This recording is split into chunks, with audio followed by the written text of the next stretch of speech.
सत श्री अकाल, welcome to Bluebird overseas. मैं हूं जितेंद्र सिंह। यदि आप शेंगन वीज़ा अप्लाई करना चाह रहे हैं तो आज की डेट में काफ़ी ऐसी कंट्रीज़ हैं जिनके रिज़ल्ट अच्छे हैं। उनमें से हम आज बात करेंगे स्विट्ज़रलैंड के बारे में कि स्विट्ज़रलैंड का जो रिज़ल्ट है वो आज की डेट में काफ़ी अच्छा आ रहा है। तो स्विट्ज़रलैंड टूरिस्ट वीज़ा के लिए क्या क्या रिक्वायरमेंट्स हैं, कैसे आप वीज़ा ले सकते हो और क्या क्या डॉक्यूमेंट चाहिए होते हैं। स्विट्ज़रलैंड एक टूरिस्ट कंट्री है और टूरिज़्म को सबसे ज़्यादा प्रमोट करती है। आपको कभी भी अपॉइंटमेंट्स में भी प्रॉब्लम नहीं आती, क्योंकि अपॉइंटमेंट्स हम पिछले 1-1.5 साल से देख रहे हैं। इनकी अपॉइंटमेंट्स में कोई प्रॉब्लम नहीं है, लगातार अपॉइंटमेंट्स मिलती है और अपॉइंटमेंट भी 1 से 1.5 महीने बाद की मिल जाती है बड़े ईजिली। और वीज़ा की बात करें तो वीज़ा रिज़ल्ट भी अच्छा है और वीज़ा रिज़ल्ट भी काफ़ी जो पॉजिटिव देखने को मिल जाते हैं। हमारे काफ़ी एप्लीकेंट हैं जिनको वीज़ा इशू हुए हैं रिसेंट टाइम में और उन्होंने शेंगन में ट्रैवल भी किया है और उनका एक्सपीरियंस भी बहुत बढ़िया रहा है इमिग्रेशन के साथ भी, क्योंकि इमिग्रेशन में भी बहुत ज़्यादा प्रॉब्लम नहीं आती है स्विट्ज़रलैंड में और क्वेश्चनिंग बहुत कम होती है। तो इसलिए स्विट्ज़रलैंड का टूरिस्ट वीज़ा लेना आज की डेट में काफ़ी ईजी भी है और डॉक्यूमेंट रिक्वायरमेंट भी इसकी सिंपल है। इमिग्रेशन में भी कोई दिक्कत नहीं है। तो आज की वीडियो में हम इसी पे बात करेंगे क्या क्या डॉक्यूमेंट्स चाहिए, क्या क्या रिक्वायरमेंट्स रहती हैं और कैसे आप वीज़ा ले सकते हैं। सबसे पहले जब भी आपने शेंगन वीज़ा लेना है और आप स्विट्ज़रलैंड में ही अप्लाई करना चाह रहे हैं तो स्विट्ज़रलैंड की एक आपको अपॉइंटमेंट लेनी होगी। वो ऑनलाइन आपको VFS से मिलेगी और जिसकी कॉस्ट 2000 रुपीज़ आती है पर एप्लीकेंट। मीन्स आप फैमिली के साथ अप्लाई कर रहे हैं तो फैमिली के जितने मेंबर हैं सबकी 2000 जो है वो रुपीज़ आपकी अपॉइंटमेंट के लगेंगे। यदि आप 3 मेंबर हैं तो 6000 रुपये आपकी कॉस्ट जो है वो अपॉइंटमेंट की आएगी। तो ये अपॉइंटमेंट की कॉस्ट आती है जब आप स्विट्ज़रलैंड की अपॉइंटमेंट लेने जाते हैं। देन आपने अपॉइंटमेंट जब ले लेते हैं वो 1 से 1.5 महीने बाद की आपकी होती है और इस बिटवीन आपने अपने जो डॉक्यूमेंट हैं वो अरेंज करने हैं। डॉक्यूमेंट अरेंज करने में बहुत ज़्यादा टाइम नहीं लगता है, बट आपको अवेयर होना चाहिए कि आपने डॉक्यूमेंट सबमिट क्या करने हैं। आप उसकी लिस्ट बना लें और जैसे ही डॉक्यूमेंट आपको चाहिए वो आप टारगेट अपना सेट कर लें कि मैंने कब तक डॉक्यूमेंट रेडी करने हैं। हमारे पास भी जो एप्लीकेशन आती हैं वो 1 से 1.5 महीने बाद की होती हैं और कई बार एप्लीकेंट बहुत जल्दी में होते हैं कि हमें अभी ही फाइल रेडी हो जाए हमारी। आप जल्दबाजी वहाँ पे ना करें, क्योंकि यदि आपने बैंक स्टेटमेंट पुरानी निकाल के लगा दी तो उस केस में आपका वीज़ा रिफ्यूज़ हो जाएगा। बैंक स्टेटमेंट आपने तभी ही निकलवानी है जब आपकी अपॉइंटमेंट आती है, उससे 2-3 दिन पहले। और हम कंप्लीट फाइल क्यों नहीं कर सकते जब तक आपकी फ़ंड्स हमें पता नहीं है कि उस डेट को आपके फंड्स कितने होंगे। हम कवर लेटर में कैसे लिखेंगे, कवर लेटर में वो लिखने ज़रूरी होते हैं। तो इसलिए आपकी जो फाइल है वो आप रेडी कर सकते हैं एट दी एंड। मैक्सिमम आप 4-5 दिन या हफ्ता पहले रेडी कर सकते हैं, इससे ज़्यादा ना करें। पहले आप खुद भी रेडी कर रहे हैं तो आप पास में जाके करें, बट आप आइटनरी कवर लेटर ये पहले रेडी कर सकते हैं। आइटनरी बनाते वक्त आप ध्यान रखें कि आइटनरी जो आपने बनानी है वो सही हो, प्रैक्टिकल हो। तो अब डॉक्यूमेंट की बात करें चाहिए क्या क्या। सबसे पहले आपका ट्रैवल इंश्योरेंस होना चाहिए। ट्रैवल इंश्योरेंस जो स्टार्ट डेट है वो आपकी ट्रैवल डेट से 1 दिन पहले की रख लें और 28 डेज़ का आप ट्रैवल इंश्योरेंस लगा दें। उसके बाद आपको आइटनरी चाहिए। आइटनरी जो चाहिए वो आपकी जो आइटनरी है, जितने दिन का आप ट्रैवल प्लान बना रहे हैं डे वाइज आपकी आइटनरी हो कि आप कौन से दिन को आप कहाँ कहाँ ट्रैवल करने वाले हैं, कौन कौन सी लोकेशन है जहाँ विज़िट करेंगे। और इसको बहुत डिटेल में ना बताएं, क्योंकि वीज़ा ऑफिसर को बहुत डिटेल में नहीं चाहिए। काफ़ी लोग ये गलती करते हैं कि वो एक एक चीज़ को लिखते हैं कि हम सुबह इतने बजे उठेंगे, हम ब्रेकफास्ट होटल में करेंगे या बाहर करेंगे, उसके बाद हम कहाँ घूमने जाएंगे और इतने बजे हम यहाँ से निकलेंगे, उसके बाद ट्रेन पकड़ेंगे, फिर हम दूसरी लोकेशन पे जाएंगे और वहाँ हम 2 घंटे रुकेंगे, शाम को इतने बजे हम होटल में आएंगे और हम डिनर यहाँ करने वाले। इतनी डिटेल वीज़ा ऑफिसर को नहीं चाहिए, क्योंकि आप घूमने जा रहे हो। आप पूरे शेड्यूल को जो है वो फिक्स नहीं कर सकते। कोई भी जेन्युइन ट्रैवलर है, आप इंडिया में घूमें, आप बाहर कहीं भी घूमें, तो कभी ऐसा नहीं होता है कि आपने जो फिक्स किया वही आप घूमने जा रहे हो। आप सुबह उठे, हो सकता है आप उठे ही लेट क्योंकि रात आप लेट सोए थे। उसके बाद ब्रेकफास्ट आपने होटल में करने के बजाय आप बाहर कर लें या बाहर की जगह आप होटल में कर लें। और उसके बाद आप जहाँ घूमने जा रहे हैं आप वहाँ पे आपको जगह अच्छी लगी, आपको लगे मुझे 1 घंटा और रुकना है यहाँ पे, मैं 1 घंटा रुक के किसी और दूसरी जगह पे जाऊँगा।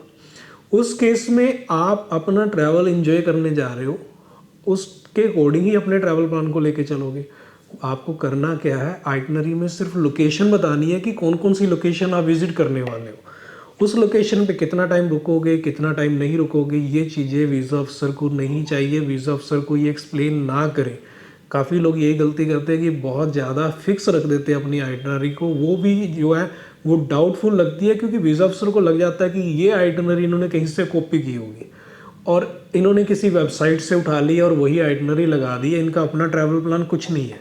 तो आपका जो ट्रैवल प्लान है वो डाउट में आ जाता है।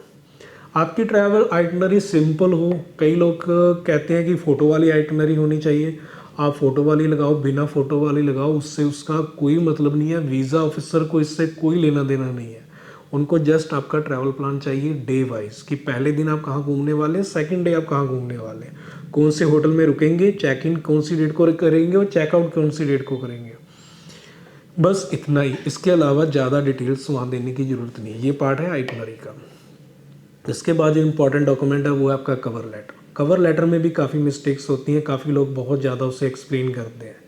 फॉर एग्ज़ाम्पल, आपने कवर लेटर लिखा, उसमें हर एक डिटेल्स डाल दी, आपने पीछे ट्रैवल हिस्ट्री को बहुत ज़्यादा एक्सप्लेन कर दिया, पर्पस ऑफ ट्रैवल में जो आपने आइटनरी में लिखा वही चीज़ें आपने रिपीट कर दी अपने कवर लेटर में।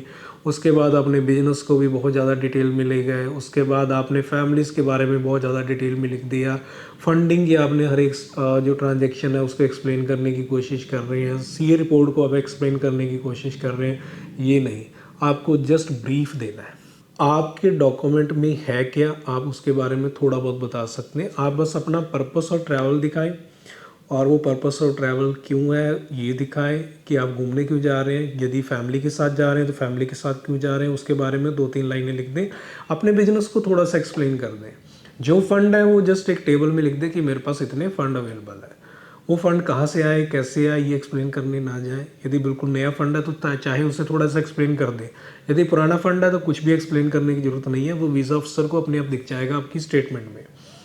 और उसके बाद आपके जो डॉक्यूमेंट अदर हैं, आपके आगे लोग क्या करते हैं कि कवर लेटर में हर एक डॉक्यूमेंट के बारे में एक्सप्लेन करने लग जाते हैं। मेरा ये इंश्योरेंस इस डेट से स्टार्ट होकर इस डेट को ख़त्म हो रहा है, मेरा जो सीए रिपोर्ट है ये इतने करोड़ की है, उसके बाद मेरी बैंक स्टेटमेंट में ये ट्रांजैक्शन हुई है, ये मेरी सैलरी इस डेट को आई है।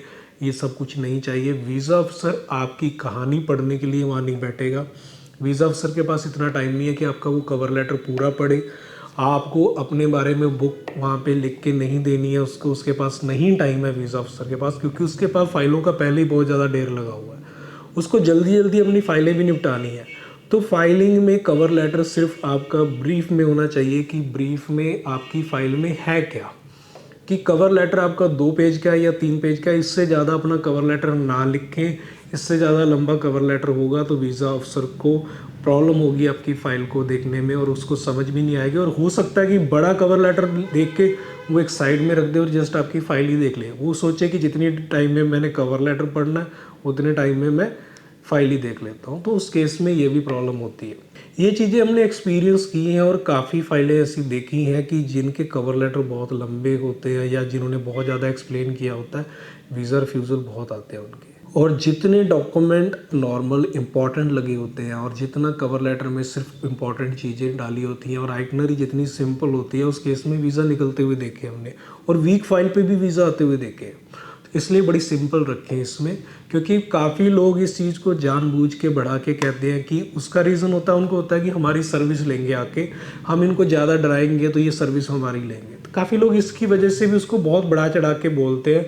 उसकी वजह से भी लोग थोड़ा डर के सोचते हैं कि नहीं, इसको बड़े एक्सप्लेन में करेंगे, बहुत ज़्यादा करें लिखना पड़ेगा तब जाके हमारा वीज़ा आएगा, नहीं तो वीज़ा ऑफिसर वीज़ा नहीं देगा। यदि हमने ये चीज़ नहीं बताई तो वीज़ा ऑफिसर वीज़ा कैसे देगा। वीज़ा ऑफिसर को ये चीज़ों से कोई मतलब नहीं है। वीज़ा अफसर आपकी प्रोफाइल देख के वीज़ा देने वाला है कि आपकी इनकम कितनी है, आपके पास फंड्स कितने हैं, आपकी पहले कोई ट्रैवल हिस्ट्री रही है कि नहीं, आपके फैमिली टाइज कितने हैं इंडिया में, आपके फाइनेंशियल टाइज क्या है। तो ये सब चीज़ें यदि स्ट्रॉन्ग है तो वीज़ा निकल जाएगा। इसलिए कंप्लीट डॉक्यूमेंट अपनी फ़ाइल को देख के आप लगाएं कि आपकी फ़ाइल में है क्या क्या। ये डॉक्यूमेंट आपने लगा दिए, आपने ट्रैवल इंश्योरेंस लगाया, आइटनरी लगाई, कवर लेटर लगाया।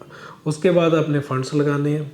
आपने एयर टिकट की कॉपी लगानी है। कंफर्म एयर टिकट नहीं चाहिए आपको, कोई भी पैसा लगाने की ज़रूरत नहीं है। आप जस्ट जो PNR जनरेटर टिकट है वो बुक कर लें। यदि आपके पास पोर्टल अपना है तो कर सकते हो, नहीं तो आप किसी ट्रैवल एजेंट से ले सकते हो। उसके लिए वो थोड़ा बहुत चार्ज आपको कर सकते हैं। उसके बाद आपने जो डॉक्यूमेंट लगाने हैं वो है आपकी होटल बुकिंग। होटल बुकिंग भी आपको कंफर्म नहीं चाहिए, जस्ट आपकी जो है पे एट होटल भी चल जाता है।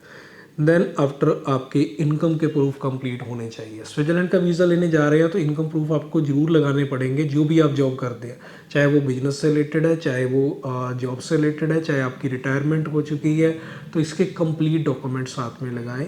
और क्या क्या शेंगन के लिए डॉक्यूमेंट चाहिए होते हैं उसके लिए हमने सेपरेट काफ़ी वीडियोस बनाई हुई हैं, वो जाके आप देख सकते हो। कंप्लीट डॉक्यूमेंट उसमें हमने बताए हुए हैं। तो देन आपकी जो एप्लीकेशन फॉर्म है वो आपको कंप्लीट स्विट्ज़रलैंड का फिल करना है। देन आपने एक फ़ोटो साथ में सबमिट करनी है, पासपोर्ट सबमिट करना है, पासपोर्ट की कॉपी सबमिट करनी है, ITR की आपको कॉपी सबमिट करनी है। 2 साल की ITR एनफ होती है। यदि आपके पास 3 साल की ITR है तो 3 की लगा दें। 4 या 5 साल की ITR लगाने का कोई फ़ायदा नहीं है, आप ना लगाएं।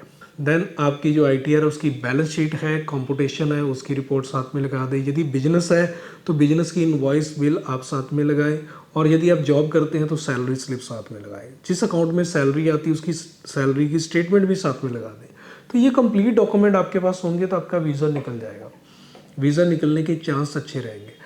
वीज़ा किसी का भी 100% नहीं होता है। काफ़ी लोग ये सोचते हैं कि वीज़ा जो है वो 100% कोई दिलवा सकता है। कई कहते हैं कि शॉर्ट वीज़ा आएगा, ये सब झूठ है। शॉर्ट वीज़ा किसी के पास नहीं होता।